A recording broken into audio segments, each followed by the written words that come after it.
Assalamualaikum warahmatullahi wabarakatuh. Waalaikumsalam. Selamat siang dan salam sejahtera untuk kita semua. Yang saya hormati Bapak Gregorius Didit Sulistiawan, ahli media keperawatan selaku mentor, dan teman-teman yang saya banggakan. Yang pertama, kami haturkan puji syukur kehadirat Allah SWT karena pada hari ini Selasa 22 Oktober 2024 kita dapat berkumpul dalam kegiatan seminar orientasi MOOC P3K tanpa ada halangan satu apapun.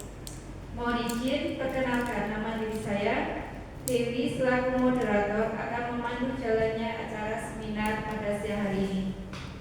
Untuk selanjutnya, saya akan membacakan susunan acara seminar siang hari ini. Yang pertama, pemaparan seminar yang akan dipaparkan oleh Saudara YP Himawan Cuk Purnomo, ahli media keperawatan. Yang kedua, sesi saran dan masukan dari mentor. Yang ketiga, penutup. Untuk acara yang pertama, saya persilakan kepada Saudara YP Himawan Cuk Purnomo, ahli media keperawatan. Waktu dan tempat kami persilakan. Terima kasih Mbak Dewi. Selamat siang, salam sejahtera untuk kita semua. Puji syukur atas Tuhan Yang Maha Esa, karena atas berkatnya kita semua dapat berkumpul di ruangan ini dalam keadaan sehat walafiat. Kemudian yang saya hormati Bapak Gregorius Didit Sulistiawan atas selaku mentor dan kepala ruang, dan teman-teman sejawat yang saya banggakan. Pada hari ini, Selasa 22 Oktober 2024, saya YP Himawan Cuk Purnomo, saya akan mempresentasikan hasil orientasi P3K dengan judul optimalisasi peran perawat dalam menggunakan consumable hemodialisis dengan menggunakan teknik first in first out di ruang hemodialisis RSUD Ibu Fatmawati Soekarno, Kota Surakarta. Dan ini data diri saya.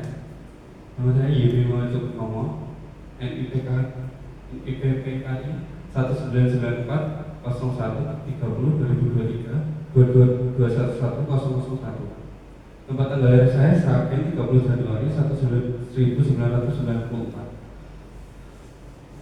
Alamat saya Mojomulyo, R3 RW 9, Sragen Kulon, Sragen. Status masih lancar. Kemudian next, visi misi Dinas Kesehatan Kota Surakarta. Visi mewujudkan Dinas Kesehatan Kota Surakarta dengan kerja ikhlas dalam memberikan pelayanan prima. Misinya adalah satu, memberikan pelayanan prima yang berorientasi pada kesesuaian peraturan perundang-undangan yang berlaku, keterbukaan informasi dan kejelasan. Yang kedua, meningkatkan kualitas SDM, aparatur serta periodik dan berkelanjutan. Yang ketiga, mengembangkan dan sarana dan prasarana serta memutakhirkan teknologi informasi. Visi-misi RSUD Ibu Fatmawati Soekarno, Kota Surakarta. Visinya adalah pelayanan rumah sakit yang bermutu dan terpercaya untuk mewujudkan Surakarta sebagai kota budaya yang modern, tangguh, gesit, kreatif, dan sejahtera. Misinya adalah meningkatkan kuantitas kualitas dan personalisme sumber daya manusia. Yang kedua, meningkatkan dan mengembangkan sarana dan prasarana sesuai standar. Yang ketiga, memberikan pelayanan yang cepat, tepat, ramah, dan inovatif. Yang keempat, memberikan pelayanan yang bermutu dan terjangkau. Dan ini pun adalah latar belakangnya saya mengambil ini berdasarkan Undang-Undang Nomor 5 2024 tentang ASN. Selanjutnya disebut Undang-Undang ASN. Dengan demikian, Undang-Undang ASN mengedepankan penguatan nilai-nilai dan pembangunan karakter dalam mencetak ASN yang mendukung terwujudnya smart governance.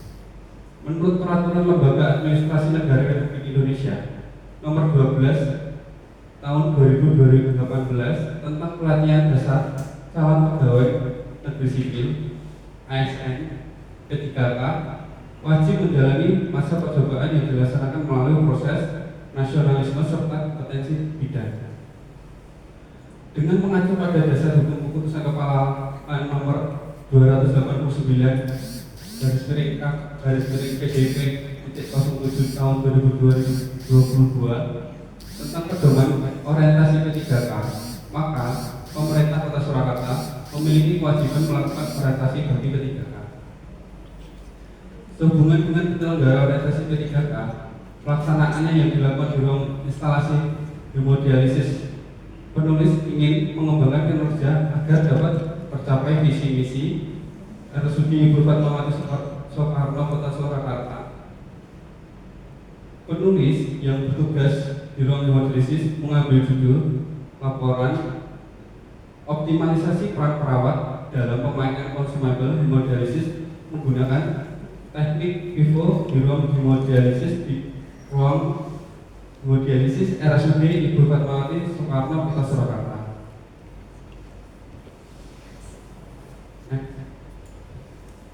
Dan ini analisis isu yang saya ambil di ruangan. Yang pertama, pemakaian konsumabel di ruang hemodialisis hanya berdasarkan ketersediaan saja. Yang kedua, penataan barang konsumabel di ruang hemodialisis tidak tertata dengan baik karena keadaan tempat yang ada di ruang hemodialisis. Kemudian, isu yang saya angkat dalam presentasinya adalah pemakaian konsumabel di ruang hemodialisis hanya berdasarkan ketersediaan saja. Kemudian rencana kerja dan hasil kerja. Yang pertama, mencari tahu penanganan penggunaan barang yang baru dengan barang yang lama. Yang kedua, merencanakan pembuatan buku pengendali logistik. Yang ketiga, menyusun pembuatan buku pengendali logistik. Yang keempat, melakukan sosialisasi tentang buku monitoring pengendali logistik. Yang kelima, melakukan evaluasi tentang pengisian buku monitoring pengendali logistik. Kemudian, rencana kerja menengah. Yang tahun pertama, melakukan monitoring pengisian buku pengendali logistik. Yang kedua, menjalin komunikasi dengan petugas dan unit farmasi. Yang ketiga, melakukan penataan konsumabel hemodialisis di gedung baru supaya bisa diterapkannya teknik vivo tersebut. Tahun kedua, yang melaksanakan pengumpulan data dengan hasil yang sudah ada. Kemudian melakukan monitoring pengisian buku pengendali logistik, melakukan evaluasi kegiatan pengumpulan data, dan yang tahun ketiga adalah melakukan monitoring pengisian buku pengendali logistik. Dan ini adalah buku logistik untuk ruang hemodialisis. Kesimpulannya, kegiatan orientasi P3K ini memunculkan isu yang ada di ruang hemodialisis antara lain kurangnya penggunaan barang konsumabel ruang hemodialisis RSUD Ibu Fatmawati Soekarno Kota Surakarta yang hanya berdasarkan ketersediaan saja, sehingga hanya menggunakan barang konsumabel yang sudah ada. Diharapkan setelah orientasi P3K yang dilakukan selama 6 hari ini selesai, pengisian buku pengendali logistik bisa terus berlanjut tanpa adanya kendala, sehingga teknik vivo atau first in first out dapat selalu diterapkan. Saran bagi peserta, diharapkan selalu berkoordinasi dengan teman sejawat lainnya dalam melakukan pencatatan dan penataan mengenai barang konsumabel dengan teknik vivo, sehingga dapat meminimalkan penggunaan barang konsumabel yang hanya berdasarkan ketersediaan. Setelah mengikuti kegiatan ini, peserta mampu menerapkan nilai dasar ASN berakhlak dalam memberikan pelayanan kepada masyarakat. Yang kedua, bagi OPD, setelah mengikuti kegiatan ini, diharapkan OPD dapat memberikan dukungan yang optimal untuk memberi dukungan penuh terkait sumber daya yang dibutuhkan untuk menyajikan teknik FIFO atau first in first out yang lebih baik. Sumber daya yang dimaksud adalah tempat untuk menerapkan teknik tersebut dan tenaga yang membantu untuk penataan barang konsumable. Oke, ya terima kasih atas perhatiannya dan itu adalah presentasi dari saya. Terima kasih. Terima kasih kepada peserta telah memaparkan materinya. Untuk selanjutnya, saran dan masukan dari mentor untuk Bapak Didit, waktu dan tempat kami persilakan. Terima kasih Mbak Dewi selaku moderator. Mas Yudwi berkata, santai saja Mas. Kita berikan close untuk Mas Yudwi. Ya, jadi ini tadi penjaringan sudah menyampaikan mulai dari isunya sampai nanti rencana baik itu yang sudah penjaringan terapkan maupun jangka panjang. Tadi penjaringan sampaikan penjaringan punya harapan nanti dari rumah sakit memberikan dukungan untuk utamanya penjaringan nanti bisa melaksanakan teknik FIFO ya, yaitu pengaturan alur pemakaian konsumen.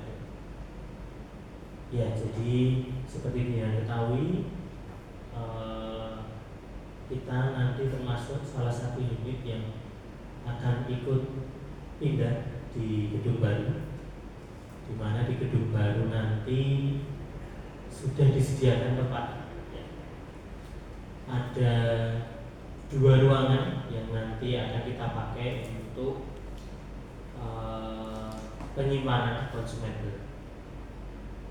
Di 2 ruangan tersebut untuk sementara sudah disediakan 2 lemari kaca untuk penyimpanan di gudang kering, dan dalam waktu dekat kemungkinan kita akan mengajukan palet untuk yang di gudang plastik. Jadi saya ingin tahu secara real nanti penjenengan ketika di gedung baru, planning penjenengan untuk bisa menerapkan teknik FIFO ini seperti apa? Terima kasih Pak Didit. Yang pertama, saya akan mengajak teman-teman untuk menggunakan logistik dulu. Kemudian yang untuk di ruangan di gedung baru nanti, saya akan menerapkan dengan menggunakan nanti ada palet dan kemudian nanti tiang yang mungkin yang ini akan membedakan barang baru dan barang masuk dan barang yang stok lama. Dan kemudian kita akan mendata atau mencatat barang baru ataupun barang yang sudah keluar. Jadi kita hanya perlu memutarkan barang tersebut, barang konsumen tersebut. Ya, dalam hal itu saya juga butuh bantuan rekan-rekan petugas yang ada di ruangan hemodialisis.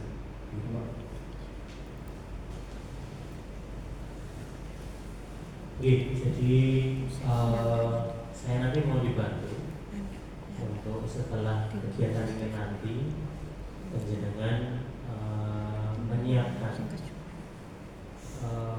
SPO. Jadi nanti itu yang bisa penjenengan pakai untuk sharing dengan teman-teman penjenengan bagaimana nanti mengatur lalu lintas keluar masuknya konsumen ya. Jadi nanti silakan disiapkan. Kemudian di skenario kalau saya boleh mengusulkan di ruang penyimpanan yang gudang kering nanti kita sediakan 2 lemari kaca. Jadi nanti selain 2 lemari itu kita akan mencoba kalau memungkinkan ruangannya, nanti kita siapkan palet juga untuk menata. Dalam hal ini nanti adalah bicarbonate powder ya. Jadi nanti kita atur supaya barang yang pertama kali datang itu adalah barang yang pertama kali dikeluarkan dari gudang tersebut. Termasuk tadi yang seperti yang sampaikan untuk yang di gudang basah, karena mungkin luasannya sedikit lebih dibandingkan yang untuk gudang kering. Nanti penjenengan monggo silahkan mau penanda apa, mau itu dibikin kayak tongkat pembatas atau apa. Yang penting nanti kita usahakan supaya cairan yang pertama kali masuk itu adalah cairan yang kita pergunakan pertama kali untuk memberikan layanan, supaya kita bisa meminimalkan resiko konsumable yang kita pakai itu expired gitu ya. Jadi nanti saya mohon bantuan penjenengan, mohon komitmen penjenengan supaya diawali dari penjenengan kersa untuk mengajak teman-teman proaktif sama-sama saling menjaga dan mengatur lalu lintas pemakaian konsumable yang ada di ruangan kita. Karena ruangan kita termasuk mengeluarkan volume konsumable yang cukup banyak. Jangan sampai nanti karena kelalaiannya kita, konsumable yang seharusnya bisa segera kita keluarkan untuk kita pakai jadi expired, itu nanti akan jadi beban rumah sakit. Kemudian satu ini untuk laporan yang sudah disusun, nanti mungkin perlu ada beberapa yang diperbaiki ya Mas. Jadi nanti segera saja diperbaiki supaya bisa segera kita selesaikan bersama untuk penandatanganan lembar persetujuan dan juga halaman pengesahan. Dari saya mungkin itu, saya kembalikan kepada Mbak Dewi. Terima kasih. Acara selanjutnya penutup kepada Bapak Gregorius Didit Sulistiawan, Ahli Media Keperawatan. Terima kasih atas kehadiran dan partisipasinya. Semoga presentasi hari ini memberikan inspirasi dan motivasi bagi kita semua. Terima kasih, selamat siang dan salam sejahtera. Assalamualaikum warahmatullahi wabarakatuh. Waalaikumsalam.